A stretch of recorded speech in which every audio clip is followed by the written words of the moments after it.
Hello students, welcome to Clavimet classes. Clavimet your true study mate. Okay, so अभी तक अगर हमारे जितने भी सेशंस अभी तक हमने कवर किया है, आपने उस चीज़ को अगर नहीं देखे हैं, सारे क्लासेस टॉपिक्स कवर नहीं किए हैं, तो आप वो जाकर के हमारे प्लेलिस्ट में जाकर के उन सभी को चेक कर सकते हैं एंड डाउट्स अपने क्लियर करवा सकते हैं। एंड आगे के कमिंग वीडियोस के लिए, कमिंग टॉपिक्स के क्लासेस के लिए आपको अपडेटेड रहना है, तो आपको क्या करनी है, just subscribe the channel and press the bell icon. Clavimate classes आपको प्रोवाइड करते हैं highly definition animated classes, live classes, YouTube based doubt clearing, daily practice test, weekly test, ये सारे के सारे अवेलेबल हैं आपको हमारे क्लाविमेट क्लासेस एप्लीकेशंस में। आपको हाईली एनिमेटेड जो क्लासेस हैं, आपको उनमें सारी चीज़ें क्लासेस जो हैं वो आपको एनिमेटेड फॉर्म में प्रेजेंट किए जाएंगे। लाइव क्लासेस आपको डेली इंट्रैक्शन रहता है आपके टीचर्स के साथ, यूट्यूब बेस्ड डाउट क्लियरिंग। आपको कोई भी डाउट आ रहा है तो आप अपने सारे डाउट्स अपने टीचर से क्लियर करवा सकते हैं with the help of application Clavimate classes. And वहाँ पर आपको daily practice test as well as weekly test भी प्रोवाइड किए जा रहे हैं। तो आपको उसमें करनी क्या है, आप अपने ऐप स्टोर में या फिर गूगल प्ले स्टोर से आप डाउनलोड कर सकते हैं Clavimate classes app and do subscribe the channel and press the bell icon. So अभी तक हमने डिस्कस किया है टॉपिक्स को, mathematical reasoning, sets, relation function, trigonometric functions, permutation, complex number, quadratic equations, linear inequalities. तो ये सारी चीज़ें जो हैं हमारी अभी तक मैथमेटिक्स में क्लियर हो चुकी हैं, कवर अप किए जा चुके हैं। आपको अगर वो सारी चीज़ें अगर आपने नहीं किया है तो do check in our playlist. So what is permutation? अभी हम टॉपिक्स पे कवर करेंगे परमुटेशन एंड कॉम्बिनेशन पे। तो फर्स्ट हम जानेंगे परमुटेशन क्या है। तो परमुटेशन का डेफिनेशन ही यही है कि हम किसी भी नंबर ऑफ इवेंट्स को अगर हम कितने वेज में अरेंज कर सकते हैं। कि अगर सपोज मैं आपको बोलूं कि हमारे पास एक इवेंट है ABC, सपोज हमारा जो इवेंट है से इट एज ABC, हमारे पास 3 इवेंट है। ओके, अब इनको हम किस तरीके से, या फिर ये जो 3 लेटर्स हैं हमारे, इनको हम कितने वेज में अरेंज कर सकते हैं। तो ABC एलिमेंट्स को कितने जो एलिमेंट्स हैं हमारे लेटर्स हैं, इसको आप कितने अरेंज कर सकते हो। BAC हो सकता है, CBA हो सकता है, राइट। ABC एक हमारा वही, उसको एज इट इज लिख सकते हैं। देन CAB होगा, BCA होगा, BAC होगा। तो ये हमारे इतने नंबर ऑफ वेज में इसको हम अरेंज कर सकते हैं। एंड सिंपल सी फॉर्म है, अगर हम इसको परमुटेशन है, ये तो हमारे 3 लेटर्स वर्ड्स हैं। अगर मैं आपको बोलूँगी 5 लेटर्स वर्ड है ABCDE, ABCDE अगर हम ले रहे हैं एलिमेंट, तो इसको हम कितने वेज में अरेंज कर सकते हैं।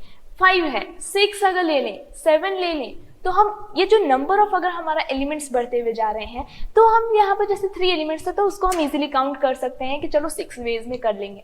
लेकिन अगर जब हमारे नंबर ऑफ इवेंट्स अगर इंक्रीज करते हुए जा रहे हैं, नंबर ऑफ एलिमेंट्स अगर इन ऑब्जेक्ट्स जो है वो इंक्रीज करते हुए जा रहे हैं, तो उसको हम कैलकुलेट कैसे करेंगे। तो उसका हमारा एक फॉर्म है जो कि परमुटेशन का, जैसे अभी मैंने आपको इन्फॉर्म किया, परमुटेशन क्या है, अरेंजमेंट ऑफ अ नंबर, कितने वेज में अरेंज कर सकते हैं। सपोज आपके क्लास में क्या है, 60 स्टूडेंट्स अवेलेबल हैं, आपके क्लास में 60 स्टूडेंट्स प्रेजेंट हैं। ओके, अब ये 60 स्टूडेंट्स को हम कितने वेज में बोल सकते हैं कि आपके क्लास में जितने 60 चेयर्स हैं, 60 स्टूडेंट्स के लिए 60 चेयर्स हैं, तो वो कितने वेज में हम इसको अरेंज कर सकते हैं, कितने वेज में वो सीट्स को ऑक्यूपाई कर सकते हैं। तो ये सारी चीज़ों को हम अरेंजमेंट के लिए क्या यूज करते हैं, परमुटेशन। ओके, अब देखते हैं परमुटेशन का डेफिनेशन। जैसे आपको दिया है, the concept of permutation is used to arrangement of objects in specific order, that is whenever the order is important, हम किस तरीके से कितने में हम उसको अरेंज कर रहे हैं। जैसे कि मैंने आपको बोला 60 स्टूडेंट्स हैं, 60 स्टूडेंट्स के लिए कितने सीट्स हैं, 60 चेयर्स हैं। तो उनको अगर हम ऑक्यूपाई कराना है, उनको ऑर्डरली हम सबको एक एक सीट अवेलेबल करवानी है, तो इन सब चीज़ों को अरेंजमेंट करनी है, तो हम उसके लिए क्या यूज़ करेंगे, परमुटेशन। ठीक है, अरेंजमेंट सिंपल याद रखना है, जहां पर अरेंजमेंट की बात हो रही हो, ऑर्डर की बात हो रही हो, तो इसका मतलब है कि हम परमुटेशन को यूज करना है। ओके, और परमुटेशन का फॉर्म क्या है, जैसे कि अभी मैंने आपको बोला कि 3 एलिमेंट्स थे ए बी सी, तो इसको हमने क्या किया 3 वेज में कर सकते हैं, जिसको हम, और अगर सपोज 60 स्टूडेंट्स हैं, अगर हमें बड़े नंबर्स को ले रहे हैं तो हम उसको क्या एक एक को कैलकुलेट करेंगे? नो। तो इसको सपोज अगर मैं, चलो आप कैलकुलेट करना चाहते हो कि अगर जैसे कि मैंने यहाँ पर आपको 7 letters A B C D E F G तक किया, 7 लेटर्स है, तो इसको हम 7 बॉक्सेस में कैसे अरेंज करेंगे? तो फर्स्ट वाला जो एलिमेंट है ये किसी भी 7 वे में हो सकता है, सेकेंड बी एलिमेंट है वो किसी भी 6 वे में कंप्लीट हो सकते हैं, देन जो थर्ड है सपोज सी, वो किसी भी 5 वेज में आ सकता है, 4 3 2 1। ओके, ये जो हमारे एलिमेंट्स हैं ये क्या हो रहा है, किसी भी एलिमेंट्स को हम सपोज अगर मैं 7 स्टूडेंट्स को लूँ तो ये क्या कर रहे हैं ना, वो 7 चेयर्स में किसी भी तरीके से फर्स्ट स्टूडेंट आए तो आपको क्या करना है कि क्लास में अगर सपोज 7 स्टूडेंट्स एंटर कर रहे हैं, अभी हम छोटे नंबर ले रहे हैं कि छोटे नंबर को अगर हम समझ सकते हैं तो फिर हम बड़े नंबर को भी लेकर कैलकुलेट कर सकेंगे। तो सपोज यहाँ पर भी मैंने एक क्लास में 7 स्टूडेंट्स ऑक्यूपाई किए, फर्स्ट स्टूडेंट कितने सीट्स में ऑक्यूपाई कर सकते हैं? तो फर्स्ट स्टूडेंट आएगा किसी भी इन 7 सीट्स में आकर के ऑक्यूपाई कर सकता है कि नहीं?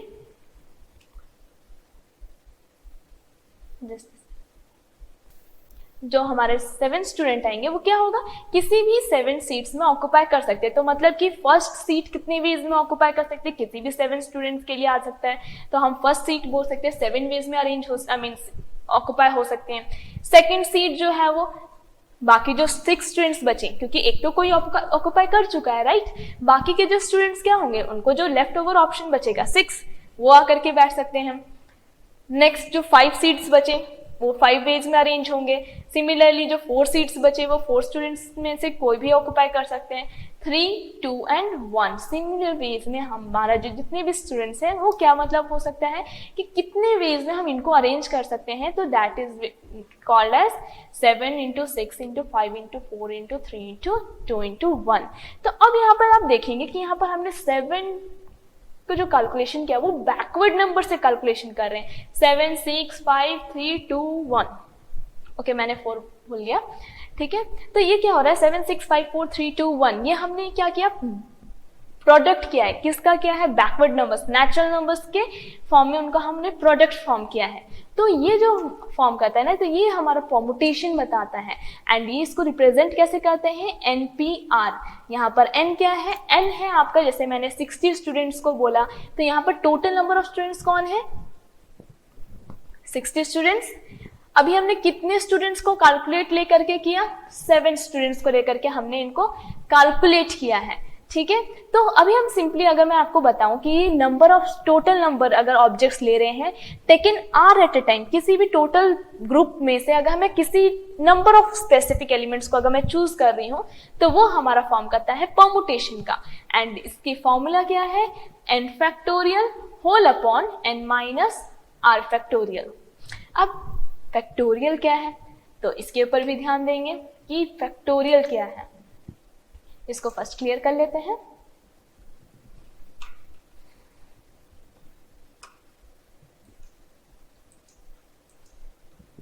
ओके, सो नेक्स्ट फैक्टोरियल क्या है, तो फैक्टोरियल होता है हमारा सब product of n natural number. जैसे अभी मैंने आपको बोला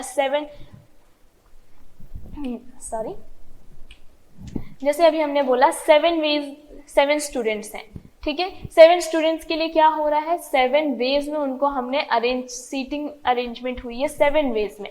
तो उन 7 स्टूडेंट्स के लिए हमने कितना वेज किया,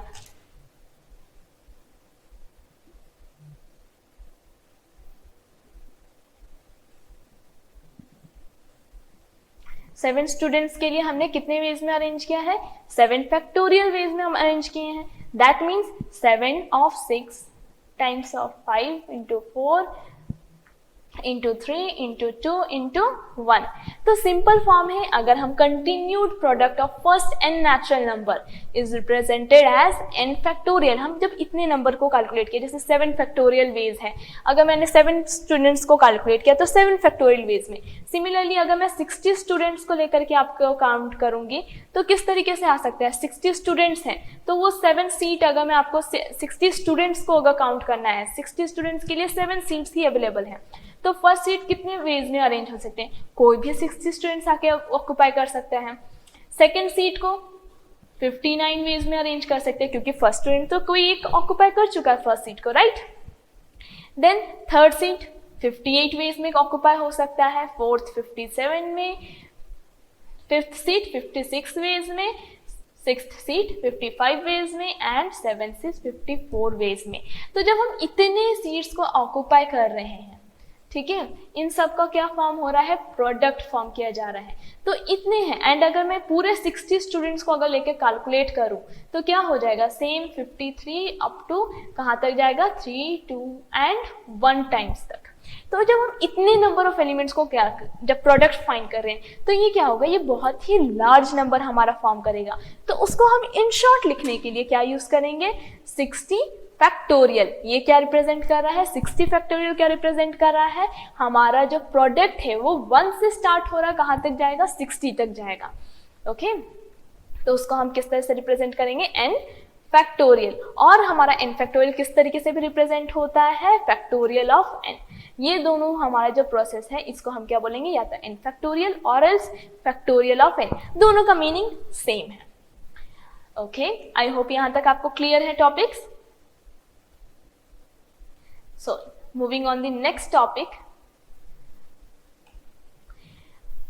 फाइंड करते हैं हम 6 फैक्टोरियल का फॉर्म। अगर हमें पूछा गया है कि 6 फैक्टोरियल क्या है, तो 6 फैक्टोरियल को हम क्या करेंगे, 6 फैक्टोरियल पूछा गया है, नंबर ऑफ, जैसे अभी हमने बोला product of number of n natural number. n क्या है, यहाँ पर हमें बोल दिया गया है 6 फैक्टोरियल है, तो इसको हम किस तरीके से रिप्रेजेंट करेंगे, 1 टाइम्स ऑफ 2, 3, 4, 5 एंड 6। अब जब इनका प्रोडक्ट करेंगे तो हमारा सोल्यूशन कितना आएगा, 720। तो सिंस आप यहाँ पर देख रहे हैं कि हमारा ये क्या हो रहा है, एक नंबर जो है n टाइम्स ऑफ नंबर को हम बैकवर्डली कैलकुलेट कर रहे हैं। तो अगर मुझे n फैक्टोरियल अगर बोल दिया गया है तो हम क्या करेंगे, n फैक्टोरियल बोला है, n times of backward number है, ध्यान देंगे तो आप ये क्या हो रहा है, प्रोडक्ट 6 टाइम्स है, तो 6 से हम क्या करें, बैकवर्डली उसको कैलकुलेट कर रहे हैं। तो n of n-1, n-2, n-3 up to product कहाँ तक जाएगा, 3 to 1 तक। ओके, यहाँ पर हमारा क्या हो रहा है, n फैक्टोरियल क्या फॉर्म कर रहा है, n टाइम्स ऑफ हम प्रोडक्ट कर रहे हैं, बैकवर्डली उसको कैलकुलेट कर रहे हैं, क्योंकि जैसे हमने स्टार्टिंग किया count of n product of n natural number, तो अब यहाँ से भी देखेंगे तो क्या होगा, n नेचुरल नंबर तक फॉर्म कर रहा है, राइट। ओके,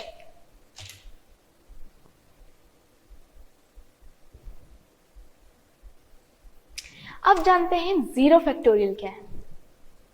जैसे अभी तक आपने हमें फाइंड किया कि 6 फैक्टोरियल क्या था, पता चल गया कि 6 को हमने बैकवर्डली कैलकुलेट किया। अब 0 फैक्टोरियल क्या है, तो सिंपल हम जैसे फर्स्ट हमने टॉपिक पढ़ा, परमुटेशन क्या था, अरेंजमेंट ऑफ नंबर, उसी से हमारा टॉपिक निकला फैक्टोरियल का, ठीक है। तो अगर हमारा 0 फैक्टोरियल है, 0 फैक्टोरियल है, तो इसका मतलब क्या हो जाएगा, जस्ट अ सेकेंड, मैंने पेन चूज नहीं किया।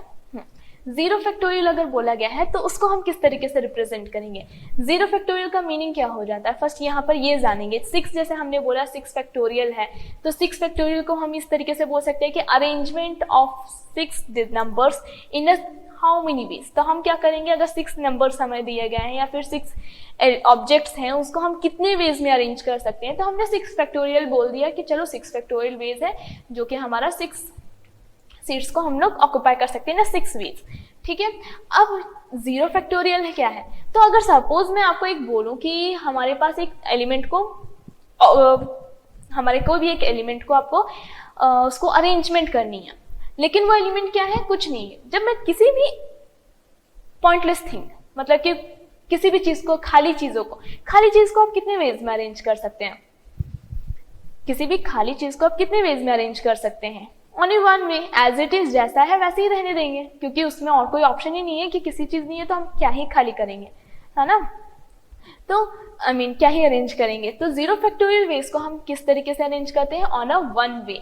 तो कभी भी आपको फैक्टोरियल ऑफ 0 पूछा जा रहा है या फिर 0 फैक्टोरियल पूछा जा रहा है, तो आपको सिंपली क्या याद रखना है कि 0 factorial is equals to 1 way. Okay, हमारा कभी भी 0 फैक्टोरियल पूछा गया तो हम उसको 1 ही अज्यूम करेंगे कि उसकी वैल्यू क्या है, हमारा 1 है। Moving on the next question. तो अब थोड़ा क्वेश्चंस को लेवल इंक्रीज करते हैं। तो अभी हमारा क्वेश्चन क्या है, सॉल्व करनी है 10 फैक्टोरियल होल अपॉन 8 फैक्टोरियल। अब यहाँ पर सिंपली करना क्या है, 10 फैक्टोरियल होल अपॉन 8 फैक्टोरियल, इसको हम कैसे कैलकुलेट करेंगे, तो सिंपली सॉल्व करेंगे, इसको सिंप्लीफाई करेंगे। तो कैसे लिख सकते हैं, 10 इंटू 9 इंटू 8, जैसे अभी मैंने आपको लिखा है 10 इंटू 9 इंटू 8 फैक्टोरियल, तो ये हमारा डायरेक्टली कैंसिल हो जाएगा। या फिर हम आपको इजीली अगर सिंपल से ये बोल सकते हैं कि 10 फैक्टोरियल को हम मीन क्या कर रहे हैं, 10 अपॉन 8 फैक्टोरियल। 10 को हम कैसे फैक्टोरियल एक्सपैंड करेंगे, 10 टाइम्स ऑफ 9, 8, 7, 6, 5, 4, 3, 2, 1, ये क्या हो रहा है आपका, हमारा product of 10 natural numbers form कर रहा है। ठीक है, नेक्स्ट आ गया 8, 7, 6, 5, एक फैक्टोरियल को अब रिप्रेजेंट करेंगे, 4, 3, 2, 1 वेज में। अब सिंपली देखोगे यहाँ पर अगर मैं आपको वो कैलकुलेट करके बताऊं, तो ये जो 8, 7, 6, 5, 4, 3, 2, 1 क्या है, कुछ नहीं, 8 फैक्टोरियल ही है, राइट। हमारा 8, 7, 6, 5, 4, 3, 2, 1 क्या है, 8 फैक्टोरियल ही है। तो इसको हम सिंपली कैंसिल कर सकते हैं, 8 कैंसिल, 7 कैंसिल हो सकता है, 6 कैंसिल हो सकती है, 5, 4, 3, 2, 1, ये क्या होंगे, अपने अपने एलिमेंट्स क्या होंगे, कैंसिल हो जाएंगे। या फिर हम इसको इस तरीके से भी रिप्रेजेंट कर सकते हैं, 10 फैक्टोरियल को किस तरीके से रिप्रेजेंट करेंगे, 10 into 9 into 8 factorial and whole upon 8 है, तो यहाँ पर हमारा क्या हो जाएगा, 8 कैंसिल हो सकती है। तो हमारा सोल्यूशन क्या मिला, 9 इंटू 10 विच मीन्स 90, राइट। अगर मैं थोड़ा सा इसमें चेंज कर दूं कि अगर मैं आपको बोलूंगी कि 8 अपॉन सपोज 10 फैक्टोरियल दिया गया है, इसको हम किस तरीके से सॉल्व करेंगे, तो सेम चीज है, 8 फैक्टोरियल को रखते हैं क्योंकि हमारा 10 से नीचे है, छोटा नंबर है ना, तो छोटे नंबर को हम क्या करेंगे, एज इट इज रख देंगे कि आप वेट करो। ठीक है, कि हम क्या करेंगे उसके बाद उसको कैंसिल कर सकते हैं। तो हम क्या हो गया, 10 फैक्टोरियल को एक्सपैंड करते हैं, 10 इंटू 9 इंटू 8 इंटू 7, 5, 6, 4, 3, 2, 1, राइट। तो इस नंबर को जब हम और एक्सपैंड करेंगे तो सिंपल फॉर्म क्या कर रहा है, 8 फैक्टोरियल क्या हो जाएगा, कैंसिल हो जाएगा, दैट मीन्स 1 अपॉन 90। ओके, तो सिंपल फॉर्म है जो हमारे कैंसिल हो सकते हैं, हम उसको जो बड़े नंबर हैं डिवीजन फॉर्म में है उससे छोटे नंबर को, या फिर वाइस वर्सा, तो इस टर्म को अगर ऐसे रिप्रेजेंट हो रहा है तो हम उसको इजीली कैलकुलेशन जितने सिंप्लीफाई कर सकते हैं हम उसको कर सकते हैं। ओके, सो नेक्स्ट क्वेश्चन पे मूव करते हैं, दैट इज एलसीएम। आपको अभी फाइंड क्या करना है, LCM of 4 factorial, 5 factorial and 6 factorial. हमें क्या करना है, 4, 5 एंड 6 फैक्टोरियल का एलसीएम फाइंड करना है। तो सिंपल सा होता है, एलसीएम का मीनिंग क्या है, एलसीएम हमारे क्या है, लीस्ट कॉमन मेथड मल्टीपल। ठीक है, तो हम उसको किस तरीके से सॉल्व कर सकते हैं, 4 फैक्टोरियल को हम किस तरह से रिप्रेजेंट करेंगे, 4 फैक्टोरियल है तो चलो वो सबसे छोटा नंबर है, तो छोटे नंबर को क्या करेंगे हम, उसको असाइड कर देंगे।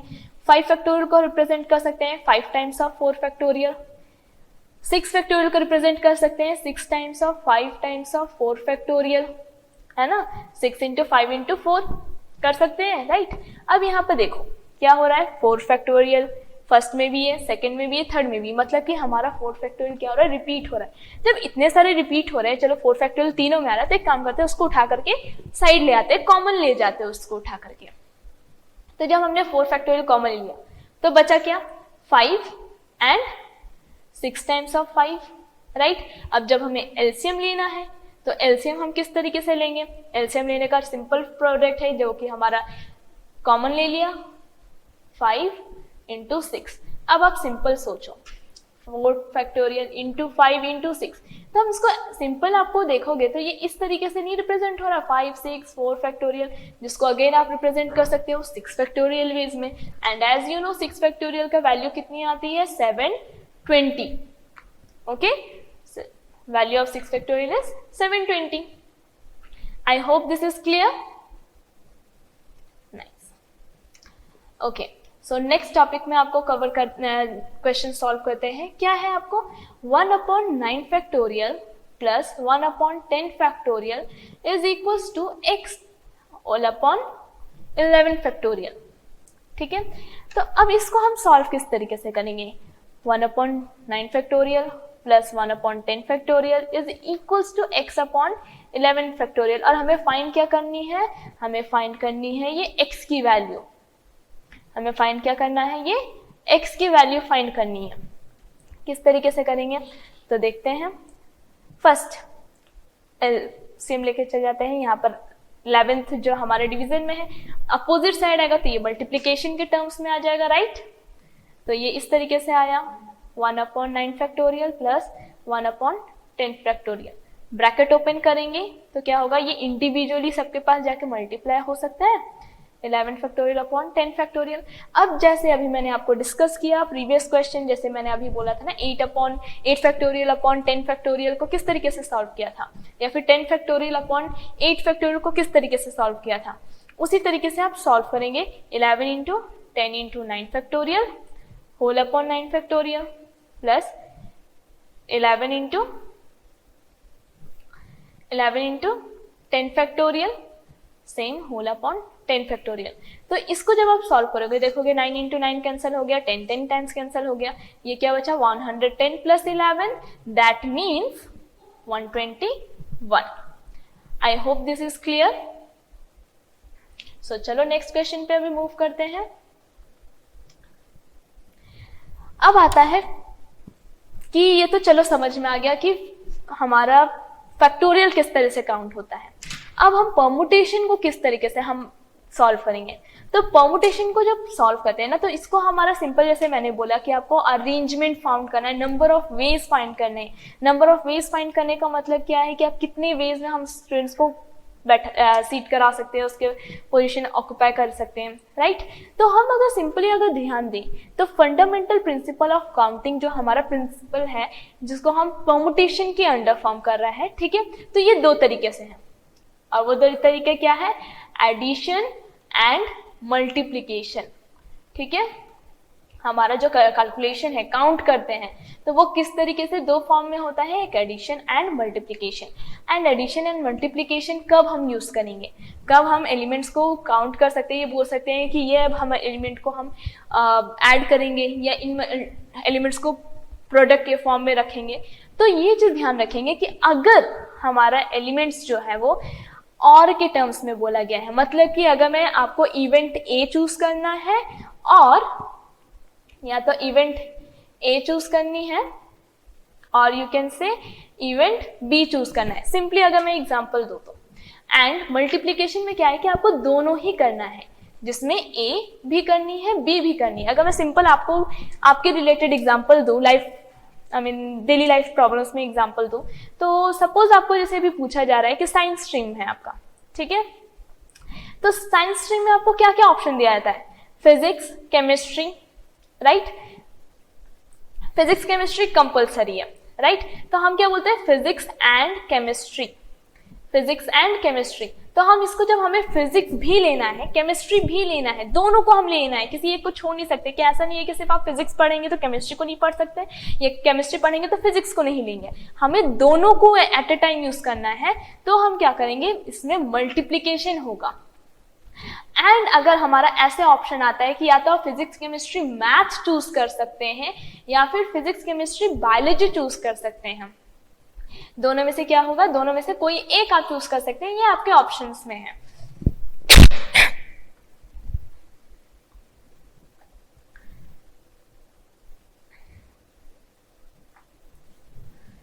फिजिक्स केमिस्ट्री या तो मैथ चूज कर सकते हैं या तो फिजिक्स केमिस्ट्री बायोलॉजी चूज कर सकते हैं। तब क्या होगा, तब हम क्या करेंगे, फिजिक्स केमिस्ट्री मैथ और सॉरी यहाँ पर एंड नहीं होगा और रहेगा, क्योंकि हमें दोनों में से किसी एक को चूज करना है, मैथ और बायोलॉजी, है ना। तो जब हमारा ऑप्शन आता है या तो मैथ चूज करोगे या तो बायोलॉजी चूज करोगे, या तो पीसीएम या तो पीसीबी, तब हम क्या ऑप्शन रखेंगे, एडिशन का। तब हम ऑप्शन क्या रखेंगे, एडिशन का, जहां पर हमारा पीसीएम जो होगा, क्योंकि हमें फिजिक्स केमिस्ट्री एंड मैथमेटिक्स तीनों को चूज करना है। जब हम तीनों एलिमेंट्स को चूज करेंगे तो क्या हो रहा है, ये आपका जब तीनों एलिमेंट को चूज करेंगे तो ये प्रोडक्ट फॉर्म करेगा। एंड अगर हमारा दोनों में से किसी एक ऑप्शन है, फिजिक्स केमिस्ट्री मैथ, और you can see physics chemistry biology, तो इसको हम किस तरीके से करेंगे, एडिशन के फॉर्म में रखेंगे। ओके, आई होप आपको यहाँ पर समझ में आएगा। तो फंडामेंटल प्रिंसिपल ऑफ एडिशन क्या बोल रहे हैं, प्रिंसिपल एडिशन क्या बोल रहा है कि अगर सपोज मेरे पास 2 इवेंट है, मल्टीप्लिकेशन का एक बार चेक कर लेते हैं, हमने उसके डेफिनेशन को नहीं किया, ठीक है। तो मल्टीप्लिकेशन का डेफिनेशन क्या बोल रहा है कि अगर हमारे पास 2 इवेंट है, डिफरेंट इवेंट है, जिसको फर्स्ट 1 इवेंट को करने के लिए हमारे पास कितने वेज है, m वेज है, और अनदर इवेंट को कितने वेज में कर सकते हैं, n वेज में कर सकते हैं, है ना। और यहाँ पर देखो आपका क्या ऑप्शन बोला है, एंड में बोला है, मल्टीप्लिकेशन है, तो हम क्या करेंगे, दोनों को प्रोडक्ट फाइंड करेंगे m into n, ओके क्योंकि हमें क्या करना है, दोनों चीजों को करना है, एंड बोला गया है तो हमको क्या करना है, दोनों चीजों को लेना है, ठीक है। और वही चीज अगर मैं एडिशन का बात करूं, वहीं पर अगर हम एडिशन का बात करें तो क्या हो रहा है कि 2 डिफरेंट इवेंट है, जिसको 1 इवेंट को करने के लिए m वेज है, अनदर इवेंट को करने के लिए हम क्या कर रहे हैं, n वेज है उनको करने के लिए। तो हमारे पास टोटल इवेंट को करना क्या है, दोनों में से किसी एक को करना है, या तो m इवेंट को करेंगे या तो दूसरे इवेंट को करेंगे। ए ऑप्शन को या तो आप कर सकते हैं, ए इवेंट को करने के लिए m वेज है, बी इवेंट को करने के लिए कितने वेज हैं, n वेज है। तो अगर मुझे दोनों को करना है, a को भी कंप्लीट करके b के पास भी जाना है, दोनों को कंप्लीट करना है, तो हम प्रोडक्ट फॉर्म करेंगे, या फिर a को करेंगे या तो b, दोनों में से मैं एक को चूज करना चाहती हूँ, दोनों आप एट अ टाइम नहीं कर सकते, है ना। तो m इसको इस फॉर्म हो गया है, बी के लिए n है, तो इसका हम क्या करेंगे, सम करेंगे, ओके। सिंपली है कि अगर आपको बोला गया हो कि या तो आप फिजिक्स केमिस्ट्री मैथ चूज कर सकते हैं, या फिर फिजिक्स केमिस्ट्री बायोलॉजी चूज कर सकते हैं, मैथ और बायोलॉजी में 2 वेज है, दोनों में से आप किसी को एक वेज है, फिजिक्स केमिस्ट्री मैथ को चूज करना है, ऑब्वियसली एक आपका 1 ऑप्शन ही है मैथ, और else biology.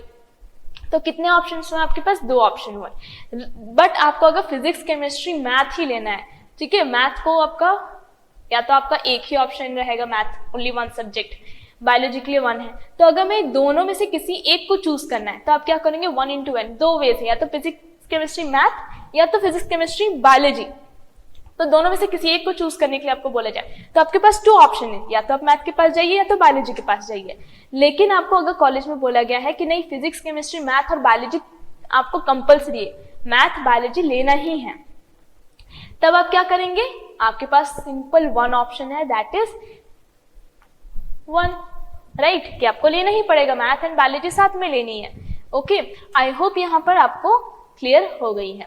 So moving on the next topic, इसके ऊपर कुछ क्वेश्चंस प्रैक्टिस करते हैं, ओके। तो यहाँ पर एक क्वेश्चन देखते हैं कि सपोज मेरे पास क्या है, 3 कैंडिडेट्स हैं, किसके लिए, क्लासिकल्स के लिए हैं, 5 स्टूडेंट्स हैं मैथमेटिकल ऑप्ट कर रहे हैं, एंड 4 स्टूडेंट है जो कि नेचुरल साइंस ऑप्ट किए हैं। तो इनके जो स्कॉलरशिप किया गया है, कितने स्टूडेंट्स हैं, कैंडिडेट्स कितने दिए गए हैं, 3 कैंडिडेट्स हैं हमारे क्लासिकल के लिए, 5 कैंडिडेट्स हैं मैथमेटिक्स के लिए, एंड 4 कैंडिडेट्स हैं नेचुरल साइंस के लिए। तो हम सिंपली आपका क्वेश्चन बोला गया कि कितने तरीके हैं ये सारे स्कॉलरशिप को अवॉर्ड करने के लिए। तो सिंपल है, क्लासिकल स्कॉलरशिप अगर मैं बोला जाए कि क्लासिकल स्कॉलरशिप को मैं कितने तरीके से कर सकती हूँ, 3 स्टूडेंट्स हैं, 3 स्टूडेंट्स को 3 तरीके से उनको स्कॉलरशिप अवॉर्ड कर सकती हूँ। मैथमेटिकल स्कॉलरशिप को कितनी तरीके से कर सकती हूँ, 5 स्टूडेंट्स हैं, है ना, तो उनको 5 वेज में अरेंज कर सकती हूँ। नेचुरल साइंस के लिए बोला गया है, नेचुरल साइंस स्कॉलरशिप कितने हैं, तो उनके कितने कैंडिडेट्स हैं, 4 हैं, तो इनको 4 वेज में इनको कर सकते हैं। तो अब हमारे पास टोटल नंबर ऑफ वेज कितने आए, total number of ways in सभी को स्कॉलरशिप प्रोवाइड करने के लिए, ये जो फर्स्ट स्कॉलरशिप है तीनों को मिलेगा, 5 स्टूडेंट्स है उन सभी को मिलेंगे कैंडिडेट्स को, एंड 4 कैंडिडेट्स उन सभी को मिलेंगे। तो हम क्या करें, हमें मल्टीप्लाई करना पड़ेगा, क्यों, क्योंकि हम इनको सभी को स्कॉलरशिप प्रोवाइड करनी है। तो अगर जब हमें सभी को करना है, ठीक है, हमारे पास ऑप्शन ही ऐसा नहीं है कि सिर्फ हम क्लासिकल को ही दें या फिर मैथमेटिकल को ही दें या फिर नेचुरल साइंस को दें, किसी एक को नहीं देना, हमें इन सभी को प्रोवाइड करना है।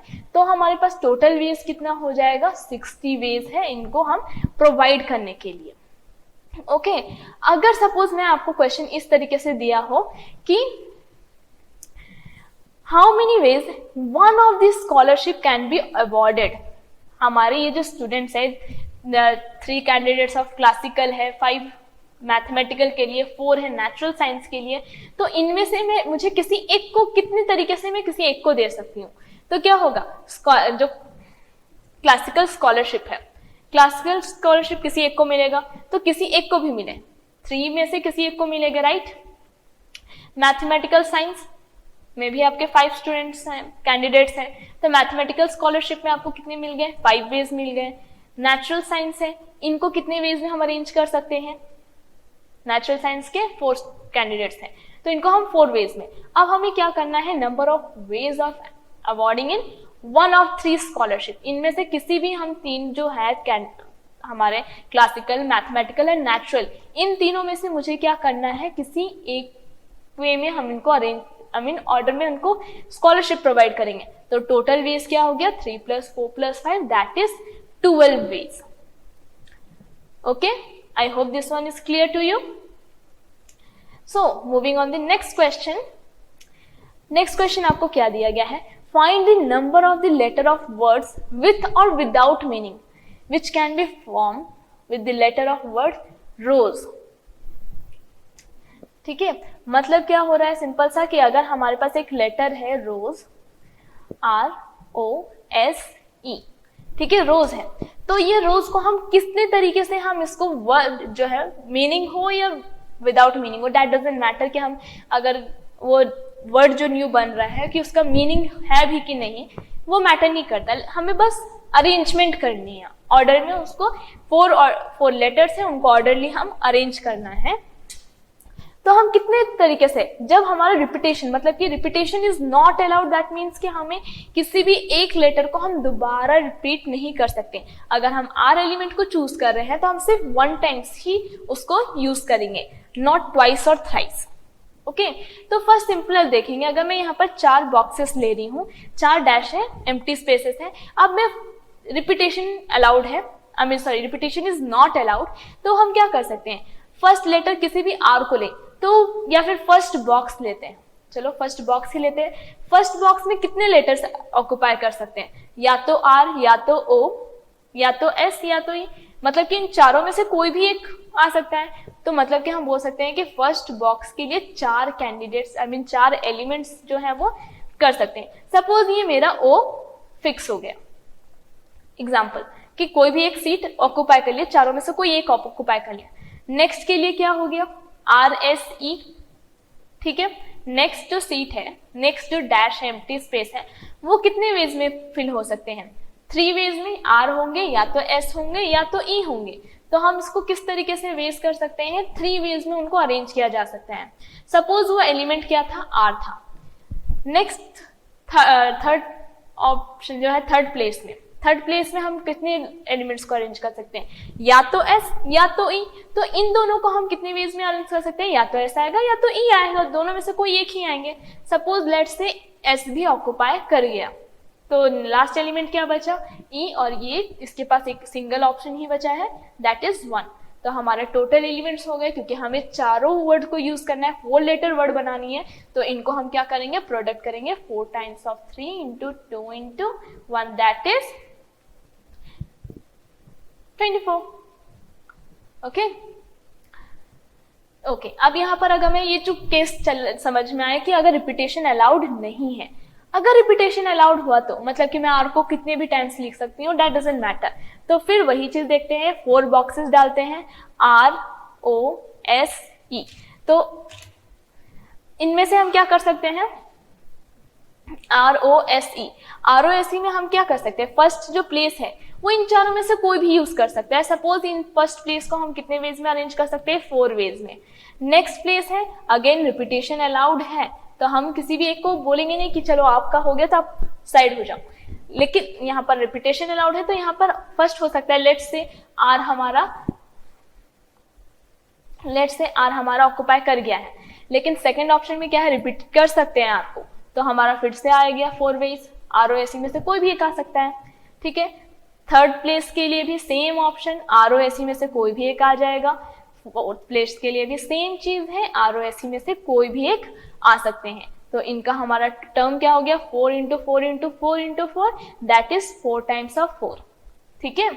ये आपका क्या हो गया, 4 times of 4, that the value will become 256 ways. Okay? Okay, moving to the next part. Next question आपको दिए गए हैं कि क्या है, हाउ मेनी वर्ड्स विथ और without meaning 3 distinct letter of English alphabets are there. हमने क्या करना है, टोटल जितने भी इंग्लिश अल्फाबेट्स में कितने अल्फाबेट्स है, 26 अल्फाबेट्स है, राइट. उनमें से किसी भी 3 डिस्टिंक्ट लेटर्स है. डिस्टिंक्ट लेटर्स मतलब क्या बोल सकते हैं, यूनिक लेटर है ना. 3 डिस्टिंक्ट बोला गया मतलब क्या हो रहा है, 3 यूनिक लेटर्स हैं हमारे पास, डिस्टिंक्ट एलिमेंट्स हैं. तो मतलब कि रिपीटेशन सिंपल है, डिस्टिंक्ट वर्ड यूज हो गया या फिर यूनिक यूज हो गया, तो इसका हमारा सिंपली मीनिंग है repetition is not allowed here. तो अगर हम इतने एलिमेंट्स को बोला गया है, 26 अल्फाबेट्स हैं हमारे इंग्लिश अल्फाबेट्स में, उनमें से हमें कितनों को लेना है, 3 एलिमेंट्स को लेने हैं. ठीक है, 3 एलिमेंट्स को हम लेकर यूज करना है. तो हम कितने वेज में अरेंज कर सकते हैं, तो फंडामेंटल काउंटिंग, अभी हम सिंपली अभी क्या कर रहे हैं, प्रिंसिपल ऑफ काउंटिंग यूज कर रहे हैं. तो उसके अकॉर्डिंग में हम क्या कर सकते हैं, फर्स्ट सपोज 3 सीट्स हैं, आई मीन 3 प्लेसेस है एलिमेंट्स के लिए, 3 डिजिट लेटर्स बनानी है, राइट, 3 डिस्टिंक्ट लेटर फॉर्म करनी है. तो फर्स्ट लेटर कितने वेज में हो सकते हैं, 26 अल्फाबेट्स में से कोई भी एक आ सकता है, कोई भी एक आ सकता है. तो हम फर्स्ट एलिमेंट को, जो हमारा फर्स्ट ऑप्शन है, वो हम 26 लेटर्स में से किसी भी एक को उठा के डाल सकते हैं. नेक्स्ट जो सेकेंड स्पेस है, सेकेंड स्पेस में हम क्या कर सकते हैं कि 26 में से किसी भी, आई मीन एक तो 26 में से एक हमारा फर्स्ट प्लेस में ऑक्युपाई कर चुका है, सेकेंड वाले में क्या करेंगे, तो सेकेंड वाले में हम कर सकते हैं 25 वेज में, एंड सिमिलरली 23rd प्लेस में 24 वेज में हम उनको ऑक्युपाई कर सकते हैं प्लेस. तो हमारा टोटल वर्ड्स कितने बन गए, 15,600 वर्ड्स. ओके, मतलब सोचो कि अगर हमारे पास अल्फाबेट्स हैं, कितने अल्फाबेट्स हैं, 26 अल्फाबेट्स में से मैंने किसी भी 3 विदाउट मीनिंग और मीनिंग, मैटर नहीं करता कि उसका मीनिंग है कि नहीं, अगर मैं सपोज मैं फॉर्म कर दूँ SOP या फिर SRST, कोई भी एक है, ठीक है, चाहे किसी का शॉर्ट फॉर्म हो ना हो, दैट डजंट मैटर. हमको क्या करना है कि यहाँ पर हमें एक लेटर फॉर्म करना है, 3 लेटर्स, 3 डिजिट लेटर्स हमें, आई मीन 3 लेटर्स को यूज करके हम को एक वर्ड बनानी है. मीनिंग हो ना हो उससे मैटर नहीं करती. तो हम क्या करेंगे, सिंपल, जस्ट अ सेकेंड,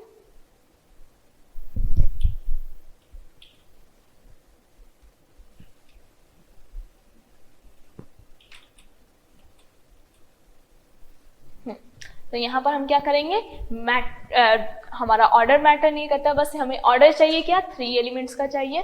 तो उसको फाइंड करने के लिए क्या करेंगे, 26 into 25 into 24. Okay, next question पे मूव करते हैं. तो नेक्स्ट क्वेश्चन हमारा है कि आपको कितने एलिमेंट्स हैं, 3 डिजिट नंबर, सपोज हमारे क्या बोला गया, how many numbers are there in between 100 and 1000.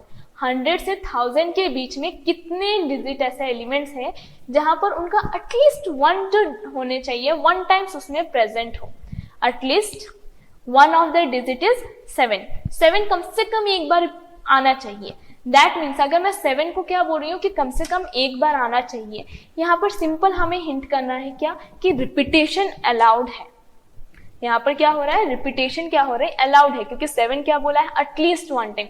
1 से ज्यादा हो सकता है, अगर 1 से ज्यादा हुआ 7 का मतलब कि रिपीटेशन इज अलाउड.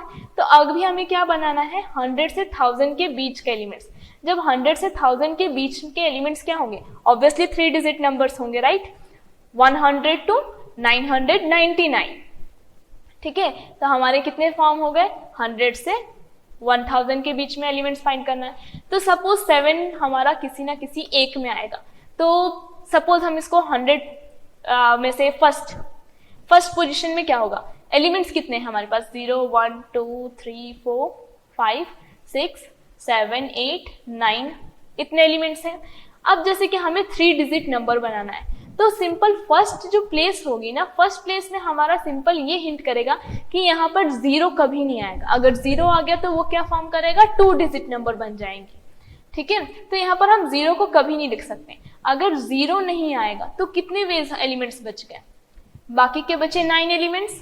तो हम फर्स्ट वाले को 9 वेज में अरेंज कर सकते हैं। अब सेकंड वाले में देखते हैं। यहाँ पर अब हमारा 0 क्या हो रहा है, एक्टिव हो गया। हम दोबारा 0 को एक्टिव ले सकते हैं, 0 नंबर को ले सकते हैं, ठीक है। तो जब हम 0 नंबर को ले रहे हैं तो हमारे पास अब कितने एलिमेंट्स प्रेजेंट हो गए हैं, देखोगे अब हमारे पास 10 एलिमेंट्स हैं, ठीक है। तो हमारे पास सेकंड प्लेस को फिल करने के लिए कितने वेज हैं, 10 वेज हैं। सिमिलरली थर्ड प्लेस को भी 0 भी आ सकता है, 1 भी आ सकता है, 2, 3, 4। सिमिलरली सेकंड प्लेस में जिस तरीके से हमारे पास था 1, 2, 3, 4 अप टू ये कहाँ तक जाएगा, 9 तक जाएगा, ठीक है। तो ये कितना आ गया, 10 वेज। तो टोटल नंबर ऑफ वेज कितना फॉर्म हुआ, 9 into 10 into 10, that is 900 ways. Okay, तो हमारे पास कितने फॉर्म हो गए, कितने वे नंबर्स फॉर्म होंगे जहां पर हमारा एटलीस्ट 1 डिजिट इज 7, तो क्या हो सकता है, दैट इज 900 वेज। ओके, तो नेक्स्ट क्वेश्चन पर मूव करते हैं। तो नेक्स्ट क्वेश्चन बोला गया है, how many numbers lies between the 100 and 1000 can be form by using the digit. अब देखो यहाँ पर हमारा क्या हो रहा है, फर्स्ट हमारे पास कितने एलिमेंट्स थे, 0 से लेकर 9, मतलब कि हमने टोटल डिजिट्स को यूज किया था। लेकिन अब हमारा यहाँ पर क्या बोला गया है, कितने एलिमेंट्स है, 1, 2, 3, 4, 5, 1, 2, 3, 4 एंड 5। यहाँ पर हमारा कितना फॉर्म हो गया, 5 वेज है, ठीक है। तो ये 5 एलिमेंट्स को हम किस तरीके से रिप्रेजेंट करेंगे, 5 डैशेस है, तो 5 डैशेस को फर्स्ट वाले में हम 5 वेज में कर सकते हैं ऑक्यूपाई, सेकंड वाले को 4 वेज में, ठीक है, थर्ड वाले को 3, सेकंड वाले को 2 एंड लास्ट ऑप्शन वाले को 1 वेज में हम कर सकते हैं। तो इनका प्रोडक्ट क्या फॉर्म किया, 5 times of 4 into 3 into 2 into 1, that is we can say it as, wait a second, how many digit, अच्छा सॉरी मिस्टेक यहाँ पर हुई है क्या, कि हमने यहाँ पर 3 डिजिट नंबर बनानी है, हमें क्या बनाना है, 3 डिजिट नंबर बनानी है। तो इसको हम क्या करेंगे कि 100 से 1000 के बीच में 3 डिजिट नंबर, तो हमारा फर्स्ट एलिमेंट क्या होगा, 1 से लेकर के 1, 2, 3, 4 एंड 5 है। इनमें से हम कितने नंबर्स को चूज कर सकते हैं, फर्स्ट वाला प्लेस 5 प्लेस में ऑक्यूपाई हो सकता है, तो चलो कोई एक ऑक्यूपाई कर गया, ठीक है। तो नेक्स्ट वाले कितना होगा, 4 वेज में, उसके नेक्स्ट वाला 3 वेज में, तो हमारा टोटल कितना फॉर्म हो गया, 60 वेज में। अब अगर मैं चीज यहाँ पर आपको एक फॉर्म करूं कि अगर हमारे जैसे टर्म में आप देखे होंगे तो यहाँ पर मैंने फॉर्मूले यूज की हुई है परमुटेशन की, तो यहाँ पर अगर देखोगे तो टोटल हमारे पास, जैसे मैंने आपको बोला PNR, हमारा परमुटेशन का फॉर्मूला है PNFR। तो इसका मीनिंग क्या है कि हमारे पास टोटल एलिमेंट्स कितने हैं, 5 एलिमेंट्स प्रेजेंट है, जिनमें से हमको कितनों को लेना है, 3 एलिमेंट्स को लेना है, 3 डिजिट नंबर है, राइट। तो हम 5 एलिमेंट्स में से, 5 डिजिट नंबर्स में से मैं कितनों को एक बार में लूंगी, 3 को ही लूंगी। तो हमारे पास फॉर्मूला क्या आ गया, P of 5, 3, दैट इज हम ऐसे लिख सकते हैं 5P3, ठीक है, 5P3। अब हम फॉर्मूले में डालेंगे, जैसे कि NPR फॉर्मूला क्या रिप्रेजेंट करता था, n factorial whole upon n minus r factorial, that is means 5 factorial whole upon 5 minus 3 factorial, that is also can be written as 5 minus 3 कितना हुआ आपका, 2 फैक्टोरियल हो गया। अब इसको एक्सपैंड कर देते हैं, 5, 4, 3 into 2 factorial, right, and 2 factorial cancel हो गया अपना, बचा क्या, 5 टाइम्स ऑफ 4 इंटू 3, जैसे अभी मैंने आपको स्टार्टिंग में बोला 5, 3, 2, जैसे हमने 4, 5, 3 मल्टीपल किया, सेम प्रोसेस आया कि नहीं। तो हम यहाँ पर दोनों मेथड से, बेसिक फंडामेंटल बेसिक जो प्रोसेस ऑफ काउंटिंग है उसको भी यूज कर सकते हैं, या फिर हम डायरेक्ट फॉर्मूला में भी यूज कर सकते हैं। Okay, next question, in how many ways 5 children can stand in A Q. अब ये इस क्वेश्चन पे ध्यान देंगे, हमें क्या बोला गया है, 5 चिल्ड्रन को स्टैंड करना है क्यू में। तो अगर मैं 5 चिल्ड्रन को एक लाइन में अगर खड़ा कराना चाहूँ, इट मीन्स क्या है कि मैं पूरे 5 स्टैंड्स को ले रही हूँ, पांचों में से पांचों एक ही बार में यूज कर रहे हैं, राइट। तो फर्स्ट क्या आ जाएगा, 5 वेज में आ सकता है, सेकेंड वाला 4 वेज में आ सकता है, 3 वेज में थर्ड पोजिशन में आ सकते हैं, फोर्थ पोजिशन में 2 स्टूडेंट्स होंगे, या फिर लास्ट में 1 स्टूडेंट। तो इसका हम कैसे करेंगे, 5 times of 4 into 3 into 2 into 1 ways में इसको अरेंज कर सकते हैं, that it can be tell us 120। ठीक है, अब हम अगर फॉर्मूला बेसिस में डालें तो क्या हो रहा है, हम क्या कर रहे हैं, 5 स्टूडेंट्स हम यूज कर है हमारे पास और हम पांचों स्टूडेंट्स को यूज कर रहे हैं, पांचों स्टूडेंट को हमको खड़ा करना है लाइन में। तब हम क्या करेंगे, 5 factorial whole upon 5 minus 5 of factorial, that can be written as 5 factorial whole upon 0 factorial. As मैंने आपको बताया 5 फैक्टोरियल के 0 फैक्टोरियल की वैल्यू क्या होती है, 1 होती है, और इसको हम किस तरीके से लिख सकते हैं, 5 फैक्टोरियल इज अगेन 120। 5 फैक्टोरियल आपका क्या आ जाएगा, same 5 times of 5 of 4 into 3 into 2 into 1, right, that is 120 ways. ठीक है, हम वो जितने हमारे चिल्ड्रन हैं उनको हम कितने वेज में अरेंज कर सकते हैं, तो हम उनको 120 वेज में अरेंज कर सकते हैं। ओके, सो आज के लिए यहीं तक रखते हैं। आपका जितना हमारा फॉर्म है उसको कंप्लीट कर चुके हैं, तो आपको अभी मैं अगेन रिपीट कर रही हूँ, अगर हमारा सेशन आपको कंप्लीट समझ में आया होगा, समझ में आई है, अच्छे लगे तो do like and subscribe, and आप क्लाइवमेट आप डाउनलोड कर सकते हैं विया ऐप स्टोर और गूगल प्ले। Thank you.